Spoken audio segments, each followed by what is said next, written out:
પણ ખોટી વાયડાઈ ન કરતા આવું કોઈ ગ્રુપમાં કે ભાઈબંધમાં કોઈ પણ કરતું હોય તો હું તમને હૃદયથી કહું છું કે ઊભો રાખીને એક બે વાર કહી દીજો, કારણ કે સાચું સમજાઈ જશે ને તો એનો કેળો જિંદગીમાં બદલાઈ જશે, અને જો સાચું તમે નહીં કહો તો ક્યાં ભેખડે ભરાય છે એ મારા નાથને ખબર. પછી શેરના હવા શેર તો દુનિયામાં હોય જ છે, એટલું યાદ રાખજો. ચાહે ગમે હોય પણ બાજુમાં બેઠો હોય, જો તમને જીવ બળતો હોય તમારા નજીક હોય તો એને એકવાર તો સાચું કહી દેજો કે તારો રસ્તો ખોટો છે, તારી વાત ખોટી છે, તારું ડગલું ખોટું છે, આમાંથી સુધારો થાય તો કરી લેજે.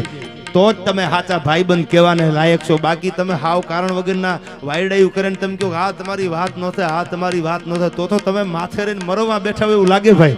એમ નહીં, સલાહ સાચી આપજો, શિખામણ સાચી દેજો. હા, તમારા ટાઢા પાણીઓ ખોહ કાઢવું હોય તો વાંધો નહીં, બરાબર છે હાલવા દો. એમ નહીં, દાદાગીરી નહીં, ખોટી વાત નહીં, ઈમાનદારી હશે તો જગદંબાઈ ભેળી હાલશે. તમારી વાતમાં હચાઈ છે, તમારી કોઈ પણ બાબતમાં જો સચ્ચાઈ ભરેલી હોય તો આ રામબાઈમાં ભેળી હાલશે. આ કુંડળના પાદરમાં બેઠી જગદંબા ભેળી હાકશે, તમે સાચા હશો તો. પણ ખોટી વાતોમાં જો તમે ક્યાંય આગળ હાલતા હશો તો જગદંબા ભગવાન સાથ નહીં.